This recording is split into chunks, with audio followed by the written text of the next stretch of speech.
Hey, ladies and gentlemen, this is Michelle McPherson. I'm here with the esteemed Jerry West. He's Oh, back esteemed. from, well, we'll see how the call goes. But we can start on a high note, right? We can always start on a high note. Yeah, and then there's nowhere to go but down. Oh, it is me. Of course, it's going to go down. Absolutely. So, Jerry, you're just back from a trip to Belgium, right? Yeah. Hit Prague and Brussels and then Bruges. Very nice.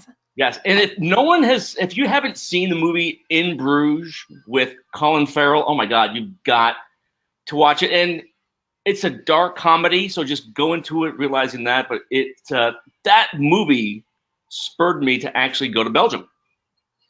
I haven't seen it, but I saw the clip that you posted and I re-remembered why Colin Farrell is so awesome. The shrugging of the shoulders. Hmm. When he's asked, what was that about? No. Yeah, that was good. Okay, so we're doing an AMA that's Ask Me Anything with Jerry today. Um, you can see the question box, hopefully, on the side of your screen in your GoToWebinar control panel. Go ahead and put your questions in there as we get rolling, and then I'll be feeding them to Jerry throughout this call. You ready to get rolling, or do you want to have do you have anything else that you want to cover before we start going? Well, hey, I want to do a quick shout out. Tim Johnson is on. I went to high school with Tim. Tim's now a big PR guy out in the San Francisco Bay Area. So it's awesome seeing Tim. But Oh, yeah, wow. it's before we get into the questions, I just wanted to briefly cover because we had the update on Google happen. What was it? March 11th, March 12th, right around there. Mm-hmm. Uh, it was right around my son's birthday. Who's 22 right now. I can't believe it. Uh, so a lot of people were talking about that this could possibly be a rollback from Medic that happened in August. And for a refresher, Medic was hit that if you had a site that covered health, wellness, uh, Mm-hmm. also financial seeped into that a little bit too. Unless you had someone with credentials, Yeah. actual medical credentials writing your content, uh, Google thumped you. And people saw sites that were doing anywhere between 200 to 500,000 unique visitors a month to dropping below the 5,000 mark. I mean, just annihilated. And the recovery for most of these sites has been quite slow. So people thought, hey, this is a rollback from Medic. And for those of you who don't completely understand the term rollback, it means the same as it does with software. There's an update and you roll back to the previous version. Our analysis, Michelle and I had poured through a ton of Google Analytics from just probably 150 domains. We see no evidence at all that there was a rollback. This was an actual update. Google made some significant changes and rewarded those that I'm not going to say that complied with their the whole process with trust and Mm-hmm. authority, Mm-hmm. uh, but there was a clear mark that if you had those elements present, your sites went up and went up pretty significantly. We had one client that more than doubled their traffic, which was awesome. Hell yeah. Yeah. So if you have questions about the update, feel free to pop in, or if you have updates that your girlfriend or boyfriend are just behaving badly, Michelle and I can handle it as well too. All right. So what do we got first of all, Michelle? Okay, so Jason asked, is this being recorded? Yes, it's being recorded, Jason, although you're probably not here live to hear the answer to that. Because if you're here, you wouldn't care. All right. You wouldn't Uh, ask. Okay, Henry says, are you still using GSA for your money sites? Should I focus on keyword anchor text or branded anchors with my GSA links? Okay, so with GSA, those of you who don't know, it's a black hat. Let's refer to it as a black hat tool. But what all it is, it's an automated way to send links or signals out on the web back to your site. Uh, what I always tell people is, look, you don't have $50 million to compete in a market that you're in that the big companies do. So you have to scrap and do things to even the playing field, and GSA is one of those. GSA to a money site is fine as long as you follow some key steps. And Michelle and I have been running this aggressively now for almost a year. So why don't you walk through us, Michelle, a little bit about our GSA setup. And if they need more, we do have a paid training that will walk them through that. Yeah, so basically we cast a wide net and go and build links to sites that are not our own. One of the models that we use is local businesses, local restaurants, that kind of thing, because in general, they don't have that many links built to them. So it's easy for us to see our links take effect or not, or get picked up by the spiders, I should say. So we'll go and we'll build tons and tons and tons and tons, thousands, tens of thousands, hundreds of thousands of links to these local business sites that we do not own. Then we will see which of those links get picked up in tools like Ahrefs, because that shows us that those links are on sites with, in general, a higher DR, on pages with a higher UR, and therefore going to be more effective, hopefully in the long run, for our money sites. So we'll pull all those links that we have built that then get picked up from Ahrefs and other such tools. We'll scrub them for things like porn keywords or Russian domains and all that kind of stuff. And then we take that leftover set of links, and those are what we use to actually populate our money site projects in GSA. So with this method, we're able to see, number one, where we can successfully build links with these huge projects, but not experience any of the negative effects of that, by just having links in shitty places, shitty domains, porn, all that kind of stuff. Yeah, because you've gone through and you've scrubbed Yeah.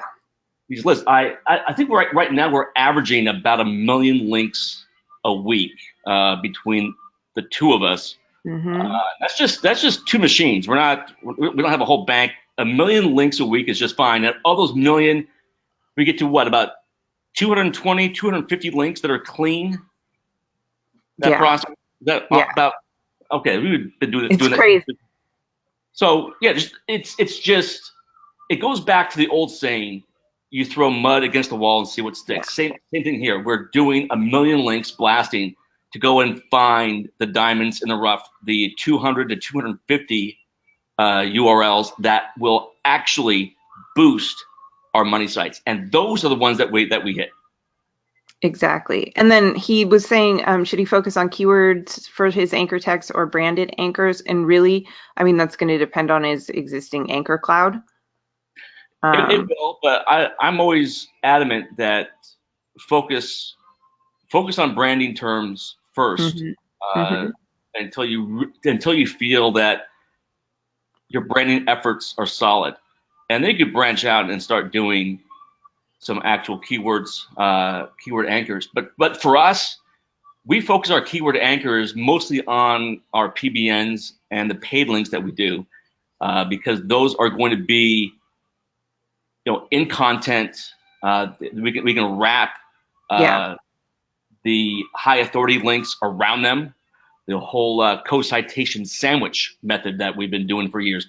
But yeah, it's seriously, it's the whole basis behind this is you're constantly sending positive signals to Google that you're there, that your mhm. site exists, and it's active. And we're doing between 6 to 12 links a day. That's it.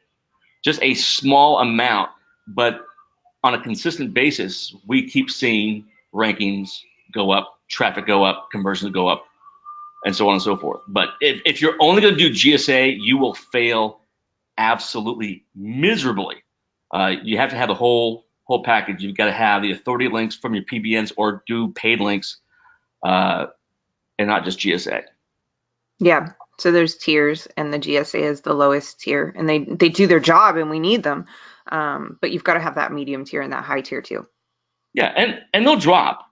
These links drop over time just because the way the pagination uh, is done, and of course the big announcement from Google that they haven't been doing the pagination command for years, and there have been some top SEO agencies who've been clamoring that you must do this. This is absolutely vital for your SEO, and Google hadn't been doing anything with it for years. Yeah. Another example of people at podiums giving advice that have not actually tested things. Yeah, it's easy to repeat what you heard from some other guy who heard it from some other guy who heard it from some other guy. Or just saying, I had to come up with some wild and crazy shit to tell these people at this conference so they'll think I'm awesome. And they'll come up with something just completely random and say, I heard this from a Google employee that this will work. And it's just complete bullshit. Absolutely. Okay, next, Dave asks, where was the photo background taken in your promo? I think he means the yeah, the post for this webinar. Yeah, the one the one of me with my phone trying to summon the Google gods, right? That was the phone is in your hand. Okay, yeah. I thought you were doing it's this big. Okay. Yeah, that was actually taken in Bruges, Belgium. I think it was probably in the morning since there's no one around. It was packed, but a lot of fun. Good times. Richard says, I'm hearing that the last update was just a rollback of Medic. Oh, okay. So I think we already covered this. Yeah? Yes. Okay. Ed says, since you just got back from Belgium, what are the best beers that you had there? Oh, shit. There's over 1,600 beers that are crafted right there in Bruges, which is batshit crazy. Some of my favorites, I tend to go over on the triple side, blonde, dark blondes. So you've got Westmalle. Westmalle kicks ass. Chimay, very good. But you can get Chimay here in the U.S. So I tend not to drink anything I can get imported here. There's one that was just brewed just right around the corner from where I stayed. It's called Zot, Z-O-T, and they spell Bruges. I mean, I swear, Bruges has like 6 or 7 different spellings that they use. I took a whole bunch of pictures. I'll post some pictures. I took a picture of every beer that I had that I liked.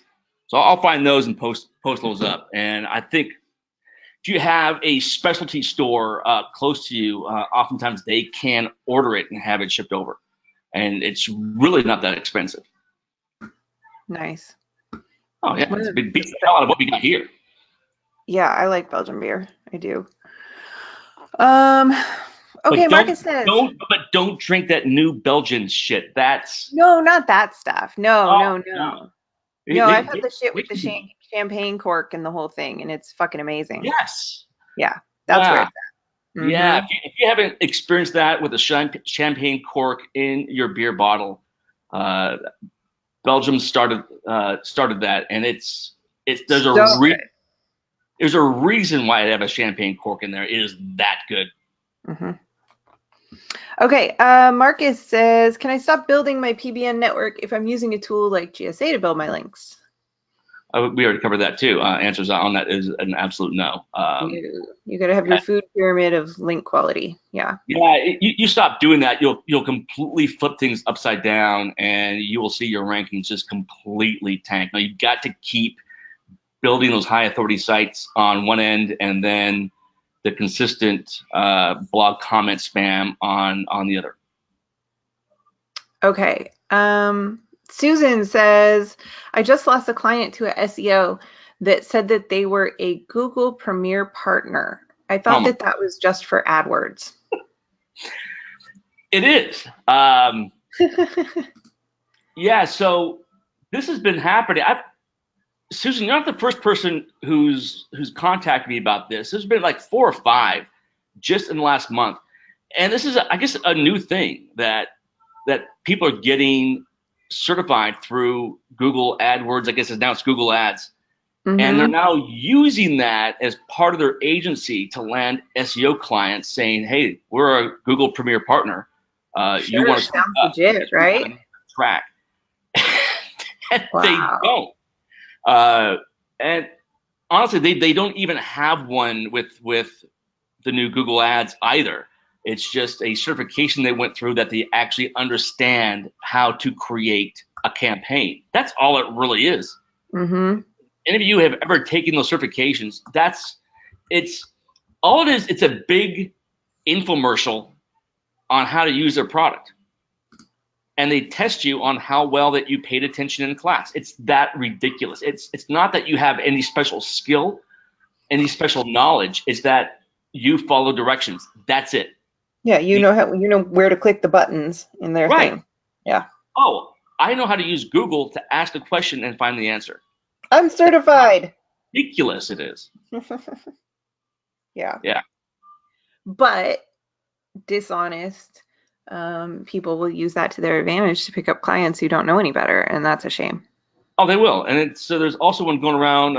Bill Hartzer just reported on it today that it's a new wave that's happening again, where you'll get a bill in the mail for web hosting, like $190. Oh, and wow. A lot of companies that will just go, and they'll send a check or go online and pay it. And it says in the fine print, this is not a bill nor an invoice. You can ignore this if you wish, but if you choose to have our services, simply pay the bill and we'll get started. That's dirty. Yeah, it's extremely dirty, and they're all U.S. companies, and they cycle through company names as fast as they possibly can. Yeah. Oh, it's insane. Wow. So just seriously, before you pay any bill, especially if you've worked for a large company, make sure they are an actual approved vendor first. For real. Okay, Harrison's got a fun one here. He says, I'm all caught up on Game of Thrones. I need a new series to watch. What you got? Oh, man. I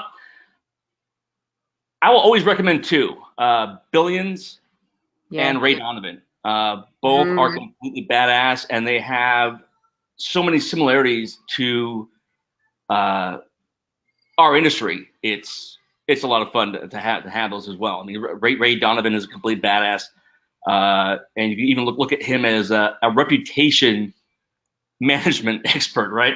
Right. Especially this last season. Oh my God, that last season, I did not think that they'd be able to pull that off, and that was one of the best ones that they've had. Yeah. So on a comedy side, there's one over on Amazon called Catastrophe. It's a British comedy, and that one's a riot. It's short. Each season is like 6 episodes, so you can blast through it pretty quickly. Yeah. And that was actually the last project Carrie Fisher, from Star Wars fame, that she worked on before she died. Oh, cool. So I've been watching, or I haven't. I finished it, but I'm waiting very, very excitedly for the next season of Ozark. That's been my kind of favorite news show. Ozark is awesome. So good. And if you haven't watched it, go watch it. It's really fucking good. And then on the comedy side, right now I'm watching, like, with my kids, because I have kind of older kids. I'm watching Schitt's Creek, and the first season was kind of like, but I heard a lot of really good things about it. And like I said, it's, I never got out of the first season. oh, you So are? no, I tried that first Oh, season and I couldn't get into it, so I stopped. So I guess pick it back up and it'll get better, huh? it does. It gets better. I like it. Eugene Levy is just like, he's classic, and his son's really good too. So I'm enjoying it as like a family type of show if you're looking for something like that. Of course, every family show should be named Schitt's Creek. Schitt's Creek. Yeah. I have a different kind of family, I guess. And speaking of family shows, if you can deal with animation, uh, Hmm. the comedian Bill Burr, who Hmm. is an absolute riot, Yeah, love he's Bill great. Burr. He has a series called F is for Family. Oh, okay. Because he And just had a baby and everything, right? yeah, but Yeah. this one, it's all about his dad and his growing up years. Oh. Oh, And that's got to be funny. oh, it's hysterical. Yeah, they do a good job. Bill Burr talking about his childhood in cartoon, as a Oh, cartoon. That's I can oh, imagine. Bill Burr's fantastic. Yeah. Okay. Piers says, I had a question about building PBNs. I've been doing this successfully with health stuff, but now I'm just starting to build out a business domain for a new project. The niche is much harder to find good domains in. Maybe it's more competitive. I need to be getting at least 2 domains a week to rank in a year or so. I'm wondering if I should just stick to expiring domains in DomCop for this, or if there are other sources for domains. And what minimum metrics would you use to look for reasonable business finance type domains that are going to rank fast in a reasonably competitive business type niche? There's Pierce, layers. Here's Pierce doesn't mess around. When he no. asks a question, he asks a question.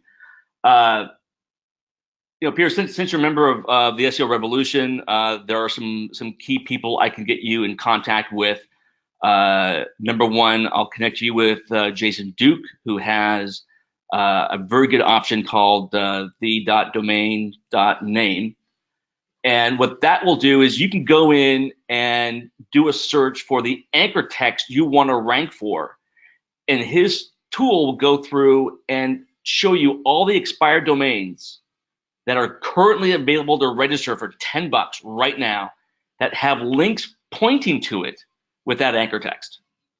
So that would be number one. That kind of takes your expired domain game to the next level. DomCop is still an absolute great tool to use. What you may want to do is branch out and start getting some reliable guest post services and also getting access to some really good underground PBNs. Uh, I can make those introductions for you if needs be, since you're a member of SEO Rev. But in the meantime, what I would do on your end, you don't have to get the domains in your actual industry. You can get domains outside of it, and then you could put not just a link, but a testimonial about the service. There's so many things that you can do with getting expired domains outside your realm. For example, if you're in the financial market, you could go out and get one that's in the health market. Let's say it was let's use something in terms of you buy an expired domain that is about cancer research. You resurrect the content, and this is just killer information. People need to know it. I understand I use the wrong word there, killer. We're talking about cancer. Fuck me. But you can go on that site and post a quote about research is and the information for people to know, and that you're a proud project, and then have your link. That is completely fine. That is completely legit, since you are actually paying. You paid for the expired domain. You paid to get the content resurrected, and you're paying to have the website hosted and so forth. and of course you're doing some marketing on there as well. So these are ways that you can go and get domains outside of your realm, so to speak.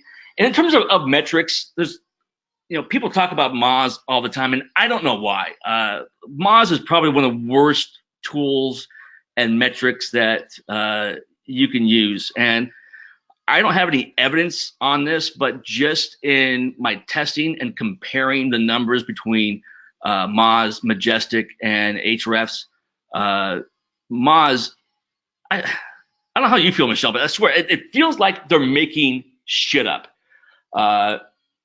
It really does, especially that's with, their business model.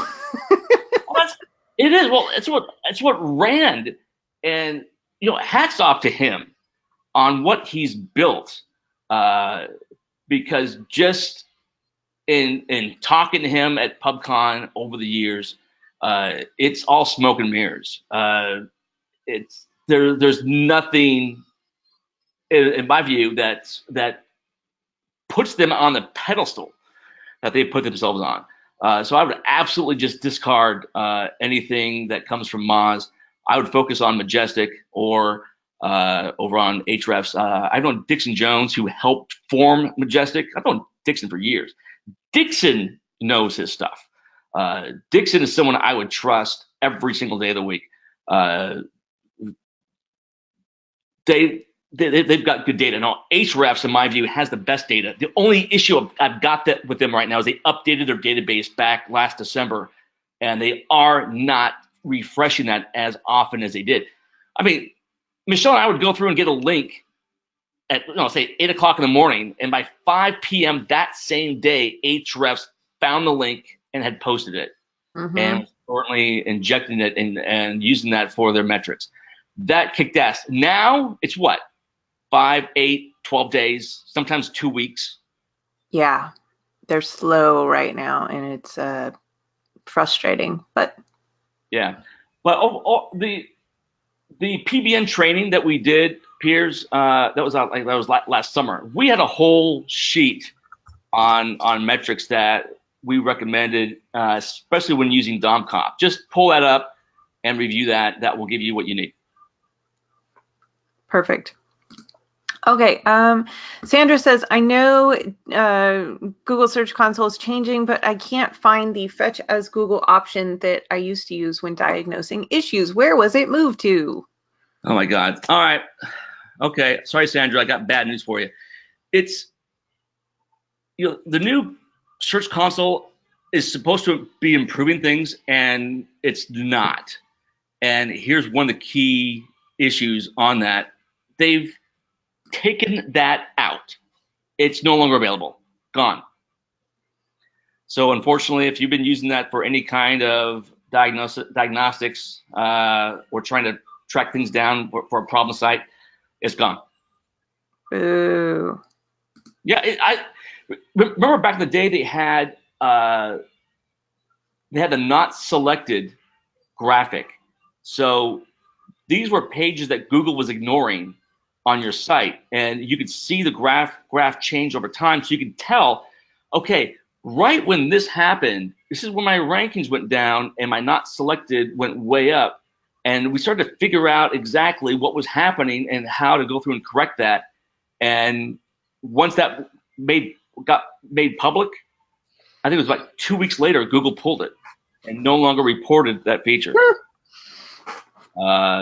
So it's almost like they're taking tools away from us to help us give them a better index, but at the same time, they're paranoid, thinking that we'll uncover their algorithm and be able to cheat it, when, I mean, they don't understand it themselves. And the ones that are out there, as you and I are, Michelle, I mean, in the trenches, we don't understand fully how it works either. All we know is if we do this, our rankings go up. If we do this, the rankings go down.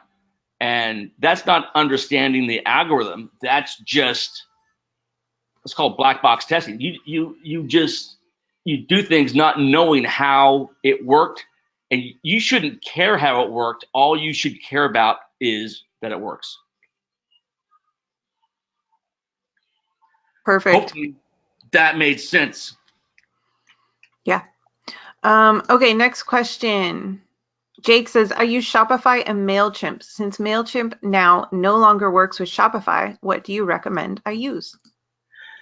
Uh, you're gonna have to real quickly. If you haven't heard, Mailchimp axed their relationship with Shopify because Shopify they made changes in their privacy policy and their terms that they're no longer protecting customer data. And the way that Mailchimp works is customer data cannot be exposed. And Mm-hmm. that's what Shopify was going to do. If you were using MailChimp, it was going to expose all the customer data. And MailChimp said, go fuck yourself. We're axing you. Now, I'm going to turn this over to you now, Michelle, because you run all of our email and we use MailChimp. So are they screwed? Is MailChimp screwed? No. Is this guy screwed because he's using MailChimp and Oh, I'm Shopify? Oh, I mean, there's plenty of providers that work with Shopify, so, he can move to any of them. That's the thing, the thing that I know that this isn't the answer that people necessarily want to hear these days, because they want the secrets and the insider info and, all that. But mail delivery and segmentation and all that kind of stuff has evolved to where it kind of almost doesn't really matter who you use. So you're just going to want to look at the Shopify partners that they do integrate with and pick one, like ActiveCampaign or whatever. They're all going to have a lot of the same segmenting abilities. They're all going to get your mail delivered about the same, and it's just kind of whatever you're more comfortable with. And since you are using Shopify, I'll need to do a little shout out to one of our members, Bradley Long. He has a plugin called Shoptimize at shoptimize.net. And if anyone listening, if you want to really have a good understanding of an absolute kick-ass sales page, Bradley nailed it. He hired us to do a site review for him, and we ended up giving his money back because I couldn't come up with anything for him to improve. It's that good. So if you want a great example in the space on just a killer sales page, that's it. Okay, cool. Sid says, Jerry, I'd like to know some of the key factors that positively contribute to improving the authority and trust flow for a given page on a site, as well as the entire domain. I'm specifically looking to see if majestic metrics like trust flow and citation flow can be selectively improved and therefore improve search rankings. We'll probably need to go and do a blog post on this, Michelle. This is a really in-depth answer that would put me on about a 20-minute rant. Right. And we got just about a half hour left. So let's table that, and I'll work on that. That's a great question that Sid had. Yeah, there are absolutely things that you can do to change the trust flow metric in your advantage. And plus, if you're looking to sell a domain, there's ways that you can go through and do that as well. Just like fixing up your house before you sell it, kind of thing. But same thing over on Ahrefs too. With the UR and the DR, there's certain things you can do that will work to improve those metrics, and there's some things that you think that would help it that doesn't do a thing. All right. Michael G asked. Oh yeah, go ahead. No, I was gonna say let's go to the next question. Okay. Michael G says, what is the best way to find out who owns a domain? Should I use who is? And then make an offer. Yeah, so you've got who is. You can also get a subscription over at domaintools.com. I've been using them, oh my God, 17, 18 years. They have a silver membership. That's really all you need. It's 10, 12 bucks a month is all it is. And that will give you a lot more information than you get from who is. And there's a lot of other sites you can go and do, for example, a reverse check on an IP address. So here's a little trick. If you can't find the contact information for a certain domain because they're blocking it through privacy, chances are they're hosting on the same server and a reverse check on that IP address will show another 4 or 5 domains. And chances are those don't have privacy settings, and so you can find exactly who owns it. But yeah, that's exactly what you want to do, and reach out and make a direct offer. To me, it's always better to use the phone and get them and do a quick deal than it is to do emails back and forth. Kevin Smith added to the email conversation and Shopify conversation that Drip is really great too. I always forget about them. I don't know why, but yeah, they're super good. I do too. And just a little injection. If anyone, if you're gonna take advice on email, you want to take advice from Kevin. Kevin is an absolute badass when it comes to email marketing. Oh, okay. Yeah, he's Awesome. and he's got something good coming up that will be good for everyone to use on their marketing. Cool. All right. Thank you, Kevin. Lauren says, how important is schema markup? It depends on what you're using it for, Lauren. For us, we use schema to do the star ratings, so we get a higher click-through rate in the search. So, for example, if we are currently number 4 and companies in positions 1, 2, and 3 are the heavy hitters, but they currently aren't using any schema for star ratings, we'll inject the star ratings with schema. So we pop, and we'll see, we may have, a 0.4 click-through rate at position 4 because of the big 3. As soon as we add schema, we'll pop up to 1.2%, which is a huge gain. Yeah, but there's a lot of other things that you can use schema for. But in terms of making more money, getting more traffic, all that, the star ratings that we found are the best options out there. Okay, Arthur says, so for medical sites, he's talking about the Medic update, you have to have an MD who is recognized by Google to be a writer on your site, and you have to show his qualifications. He's asking for some clarification on that.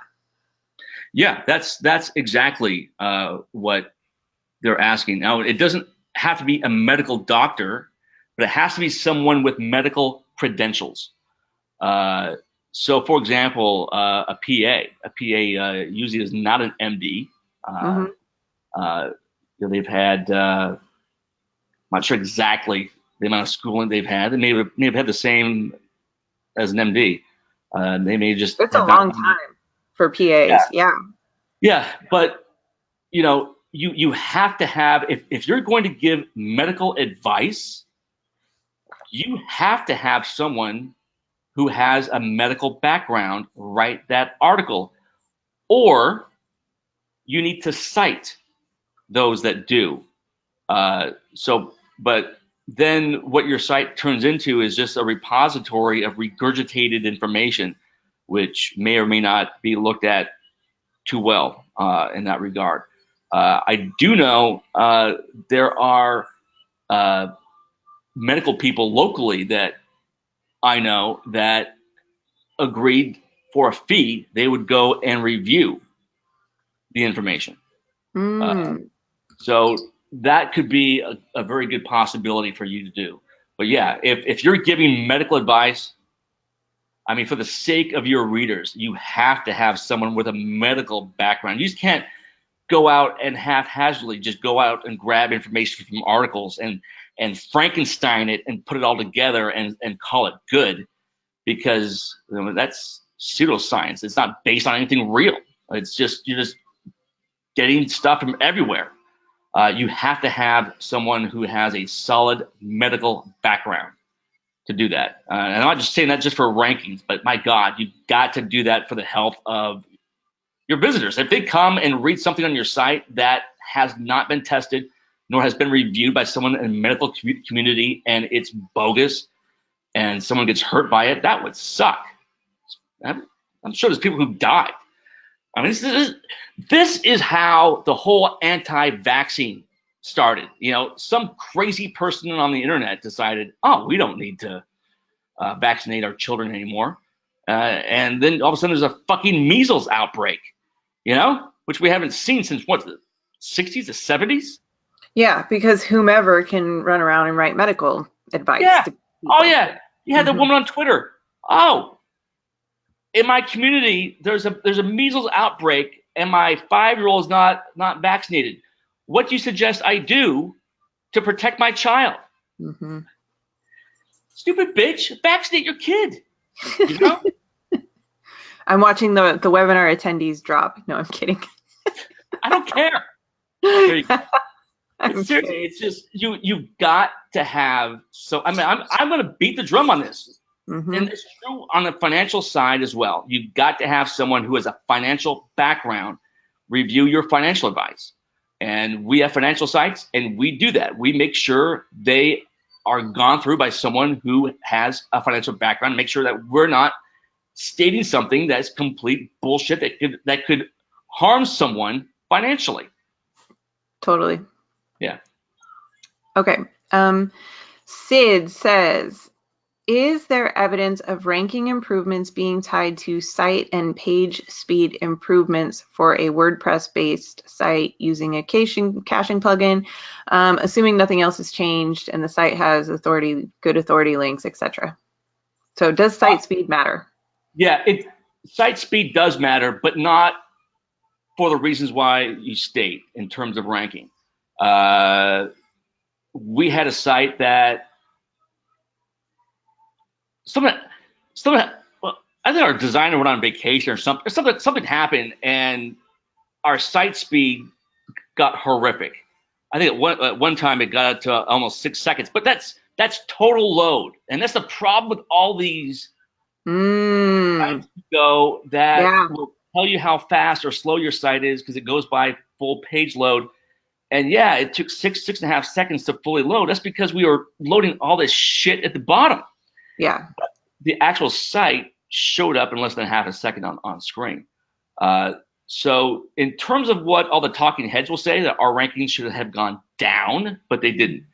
Uh, you want good site speed just for a good user experience, so your bounce rates aren't out of control. But in terms of ranking improvement, people who state and claim that they fixed their speed and their rankings went up, didn't test on more than one site.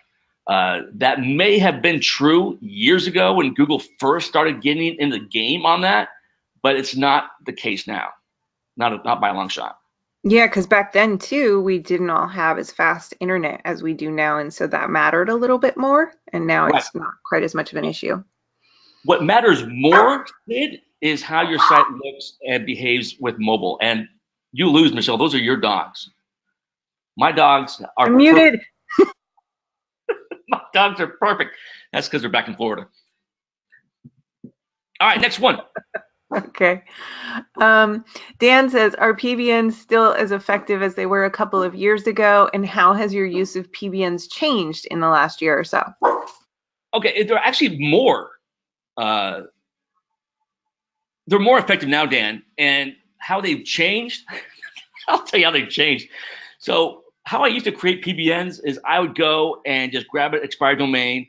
I would use a script that would go out to the archive.org and grab all the old content, throw it up, and just throw the site up and wait for it to get re-indexed, throw some links on there and be done. And it looked like an utter shit box of a site. Was horrible. Now, and I mean, back then I was buying anywhere between 5 to 20 domains a day. And Gareth used to work for me. He and I would just crank Motley Crue, Iron Maiden, and just sit and just plow through 8-10 hours getting all these sites up, pinging them, and then taking a couple of days off. But yeah, we would do this week in and week out, and it was extremely effective. And of course, we called Dave Stiletto and bought a whole ton of links. But now we're probably buying maybe at most one, maybe two domains a week, sometimes less than that. But then we take great care in getting the site back and improving it. And we'll hire writers and editors go through the copy and make a site that is absolutely kick ass. That isn't just for links. It's also, it generates traffic. And we'll throw some affiliate links on there, some offers, and we'll start generating some income. So it's not only just to power our money sites, but they're standalone sites that do good and they're solid. I mean, if you happen to stumble upon some of our PBNs, you go, "There's not a PBN. This is an awesome site." No, it's a PBN. That's how the game has changed, Dan. And that's since we've done that, we've taken sites that were, an Hrefs that were worth a couple grand in monthly traffic that are now 70, 80, and 90,000 a month in monthly traffic. And it's all because we built a solid site, one that looks, feels, and acts like a real site, and all the care that you would do, and that's it. So yeah, that's the change. It went from a complete, spam jacking to actually creating something that can be an asset for you. And that's what we talked about last summer in the PBN training. You're creating an asset that at one time you'll be able to sell. Okay. We have a question here. It's from a gentleman by the name of Marco P. Nis. Oh my God. Marco. I'm not familiar with that name. With the penis joke, yes.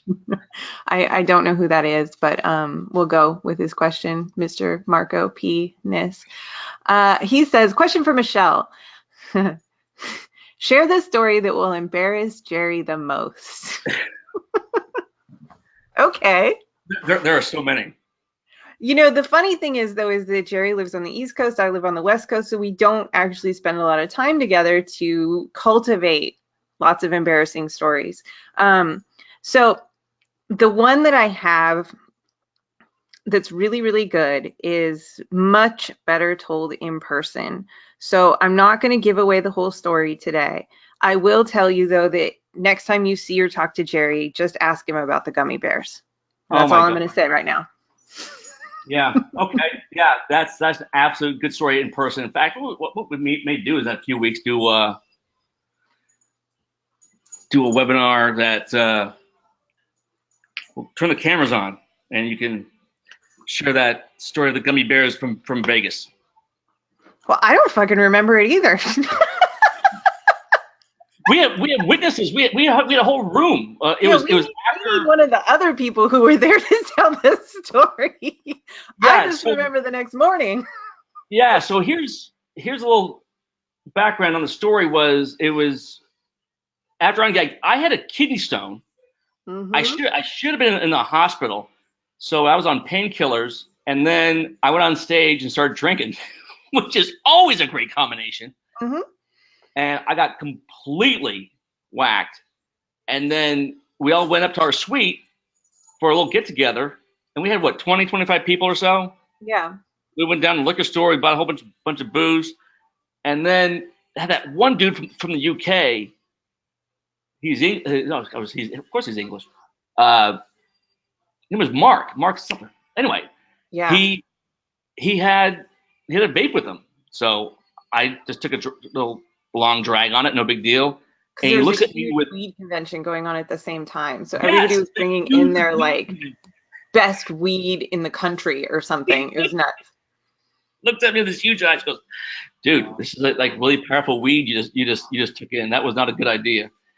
And that's pretty much the last thing I remember from that night. So yeah, tell the rest of the story. Ask Jerry about the gummy bears. Yeah, we'll tell you the rest of the story. We'll do that next week. Okay.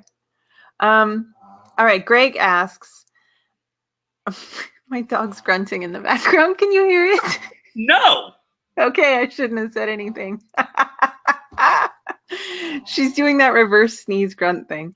Okay, after you filter the links through Ahrefs, how do you know that Google doesn't hate these emails? And that's from Greg. So, you mean the links? Is that what he's referring to? I guess he said emails though, so he's probably just mistyped. It doesn't matter if Google hates them or not. And I try to get people to look at things with uh, common sense. So, for example, when Google introduced the process to disavow links, everyone should have had a light bulb go off in their head going, okay, Google has no idea what's a good link or a bad link. They just don't know. And this was a process for them to learn. Similar to when you go to verify that you're not a robot and you click on all those images, you're training the robot how to recognize those images. Same thing. Google is trying to recognize what were good links, what were bad links. It doesn't matter if Google hates the link or likes the link. If it hates it, it will just discount it. It won't count for or against you. Of course, if it likes it, of course, it'll give you some nice link juice. I hate the word link juice. But yeah, don't worry about Google hating a link because it will just ignore it. And the reason why they have to ignore it is because everyone would do this to the competition and get all the competitors banned. And Google doesn't work that way. And people say, well, what about negative SEO? You're saying that's not real. Of course it is. But the only sites you can do negative SEO on are the sites that suck at SEO and don't have any authority base. Example, could you run negative SEO on Amazon? Of course not. They're huge. They've got a huge brand. You couldn't do anything. Case in point, I proved that when we set those 1.8 million links to Wix after their horrible commercial for the Super Bowl. And that did nothing to them. So there you go. Okay. Pappas says, are expired domains still good? How do I theme a domain that has juicy links but isn't relevant to my niche? We've already covered that. You don't theming links, theming sites is highly overrated. And everyone talks about, well, I don't want to have a footprint. Oh my God, if you do nothing but theme sites and theme links, that's a huge footprint. That's insane. Just build your business as if you would if it was a real live brick and mortar store. You're going to go out and use every means you can to generate any type of marketing and presence to get customers in your door. That's it. Perfect. Niall says, what's the quickest way out of the Google sandbox? There's not. I'll be honest. We tried years ago. We switched domains. We were in a very competitive market, and you change domains, and if for example, let's use the poker industry, because that's a great example since it's highly competitive.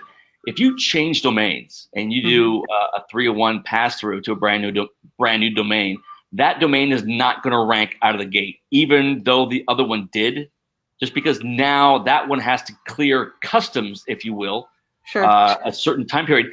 And the reason why that Google implemented the sandbox was they were trying to discourage spammers from jumping from one market to the next, chasing the new shiny object, if you will. So that was their way of stopping that process.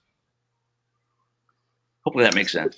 Yeah, so really the quickest way out of the Google sandbox is to not get in it in the first place with expired domains and whatnot. Yeah, it's just, it's the whole thing about the sandbox. It's a brand new site in a brand new market, and that's why expired domains are so awesome, because if you can resurrect them pretty quickly, you won't have that risk of going through the sandbox. And it sucks, dude. We were in the sandbox. We were in the health supplement industry, and we were in. And Michael Roper can tell you the story. We were in like for 7 or 8 months. In fact, we had given up on the project. And I came in the office one morning, and the whole place is buzzing because traffic was through the roof. We finally got out. I like this next question from Matt because it's something that we've very recently worked on. He says, do you have any tricks to getting a better CTR for e-commerce sites? Have you tried emojis and icons in the SERPs? eBay just introduced the green ticks across a lot of meta descriptions in the UK. We've done emojis a little bit, but in the market that we're in, it doesn't really play just because it's in a more professional environment. But he mentioned click-through rate, and right before the call, Marcel and I were discussing this. Okay, so you want to go into Google Search Console. If you had a really nice bump in the last update, I mean, a nice significant 40, 50% jump in traffic, but you also had a real significant jump in impressions, but your click-through rate went down, but the average position stayed about the same. This is not for fact. This is just a theory I have that Google is expanding the page length of what they're considering to be an impression. So if someone does a search in Google, and instead of just getting the top 10 results and then what the bottom 6 are organic, they're now lengthening that to top 15 or top 20, because we're seeing now a much steeper increase in impressions, but the click-through rate's going down. So if I'm getting more impressions because I'm way down at number 19 and not getting clicked, my click-through rate's going to go completely in the toilet. So here's how you want to do that to fix that. Instead of just looking at your overall click-through rate, take your top 5 pages, top 10 pages, and run the analysis with that and get the click-through rates on those pages. And then do the compare from the previous period. So what we do to keep track, we work in groups of 14 days and 28 days. So we'll take a look at the last 14 days and then compare that to the 14 days prior to make sure that we're still going up. And then we'll then check on 28. And then the last one we check is we'll do the current month, the last 30 days, and then we'll check that 30-day period a year ago. And we always want to see some nice growth. And that kind of keeps us rolling. And we only do these checks once a week at most. So we're not analyzing to death. Yeah, Can we take all his questions? He had a whole bunch in there. It was a really good question. We may want to expand on that in a blog post. Okay. We've got 1 minute left, and I want to hit on these questions from Bill, friend of the show, Bill Doyle. Okay, he says, do Web 2.0 sites still have value for tiered link building, PBNs, or anything? If so, which sites do you recommend? Yes. Hey, Bill, great to have you on. Yeah, Bill is an absolute friend of the show. We use GSA has a component to go through and scrape content and then send that content and build Web 2.0 properties. And I can't tell you which ones because GSA has a huge list, and we just do them all because we just don't care. So those are the ones that we hit. And what we'll do on those is we'll hit those and we'll link to the sites that we did our GSA links to. So we don't use those Web 2.0 properties on our own sites. We market the links that we've gotten through the GSA process already. So that's the step process that we do. Just because this is complete shitty content, this is black hat marketing at its absolute finest. Is because one button will create all the content that you need. Another button will go through and post all the Web 2.0 properties. It's awesome. All right, and Bill's follow-up final question. Have you tested Kyle Roof's Page Optimizer Pro tool or the Cora SEO software by Ted Kubiatis? I've not tested the first one. I did test Cora, and for the price they're charging, it is way overpriced. To us, the God, what's that tool we use? It's that website auditor. Jesus. SEO. I can never remember the name of it. SEO Power Suite. Yeah, SEO Power Suite. That's all you really need. And, updates are what? 18, 19 bucks a month is all. See, it's not the tool that's going to help you. It's your knowledge and your ability to recognize what to take from the tool and what to ignore. Because a lot of these tools will go through and take you down a rabbit hole that will completely fuck you over in terms of your ranking and your conversion and everything else. You don't need a $600 a month tool. What you need is better knowledge, which comes from building sites, ranking sites, and then modifying the sites and outranking competitors. And once you have that down, all you need is like a website auditor from, God, I still can't remember, the SEO Power Suite. And that's it. The information that they spit out is just information overload. There is no way you could go, one person could take that data and put it to any type of meaning and inject it in your site to make a real difference. Usually all you needed to do is do 4 or 5 changes every week on a consistent basis and run GSA and grab some expired domains and build sites out. To me, that's worked so much better for us than having some big, huge behemoth program spitting out data, that, oh, you need to have this word in the top 3rd quadrant of your page. No, you don't. No, you don't. Bullshit. Or you need to have the following 48 words in your content. No, I don't. Again, there's no reason for that. And yeah, you have stuff from Hrefs, from Simrise. They'll give you some crazy things that they want you to do. And again, this is machines going through and giving you this advice, where if you know SEO and if you've been a member with us, you've gone through our stuff, it's all common sense. We take something complex and we just break it down to 3 easy steps or less, and just do this, do this, do this, and you're done. And bam, you see your rankings go up. You don't have to go through a 58 step process every single day to do the same thing. No, you don't.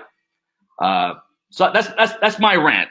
My rant is improve your knowledge, improve your skill set, and you can get the most basic tool on the market, and you can kick everyone's ass. I totally agree. All right. We're up at an hour. Do you have any final parting thoughts, Jerry?